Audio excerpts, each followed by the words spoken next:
అనే కానీ తెలుగులో కొంచెం ఫార్మల్గా మాట్లాడాలంటే అసలు సడన్గా వచ్చిన తెలుగు కూడా పోతుందండి. ఐఎమ్ జస్ట్ వెరీ గ్లాడ్ ఇది నా ఫస్ట్ మూవీ అని. అండ్ నా director I think I could have asked for anybody better. Vijay గారిని అడిగాను నేను, ఎందుకు నన్ను కాస్ట్ చేశారంటే నాకు థింకర్గా ఉండే ఒక అమ్మాయి కావాలి, అందుకని నిన్ను పెట్టుకున్నా అన్నారు కదా. ఓ కదా, నాకేం చెప్పాలి తెలియక నీ లైన్స్ తీసేసుకున్నా, సారీ. అండ్ కాస్ట్కి వస్తే I think I'm truly lucky. ఇది నా ఫస్ట్ ఎక్స్పీరియన్స్ ఇలాంటి కాస్ట్తో. ఒక్కొక్కళ్ళ కామిక్ టైమింగ్ అసలు వేరే లెవెల్లో ఉంది. నేను నేర్చుకున్నది చాలా ఉంది ఒక్కొక్కరి దగ్గర నుంచి.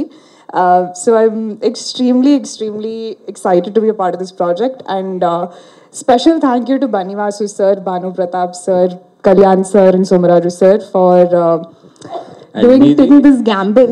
ఇది టోటల్ క్రెడిట్ అరవింద్ గారికి ఇవ్వాలండి నాకు, ఎందుకంటే గుర్తుంది స్టిల్. నాకు విజయ్ 5 ఆప్షన్లు ఇచ్చాడు. నేను అరవింద్ గారి ఫస్ట్ ఫోటో మీద పెట్టాను, ఎందుకంటే నేను అప్పటికి ఇన్స్టా పెద్ద ఎక్కువ ఫాలో అవ్వట్లేదు. పెట్టగానే ఈఎంఐ ఇంక హీరోయిన్ ఈఎంఐ వెళ్ళిపో నువ్వు అని చెప్పి నన్ను రూమ్ నుంచి పంపించేసాను. నాకు ఇప్పటికీ గుర్తుంది. నాకు ఇప్పుడు దాకా ఎవరు చెప్పలేదు సార్ అసలు. సెకండ్ ఫోటో కూడా ఆయన చూడలేదు. ఒకసారి కాళ్ళు లేపుతారా సార్ ఇక్కడ నుంచి ఒకసారి? Thank you. ఆయన సెకండ్ ఫోటో కూడా చూడలేదు. కాదు సార్ ఇంకా ఉన్నాయి ఆప్షన్లు అంటే, అబ్బాయి ఈ అమ్మాయి గురించి నాకు బాగా తెలుసు, నీకు పని అయిపోద్ది 100%, నీకు కదా నాకు తెలుసు కదా, వెళ్ళిపో అని చెప్పి సెకండ్ కూడా చూడలేదు ఆయన. సో 100% పెంట్ హౌస్ మీరు నాకు ఏం అవసరం లేదు, నా మనసులో మీకు పెంట్ హౌస్ ఉంది ఇప్పుడు.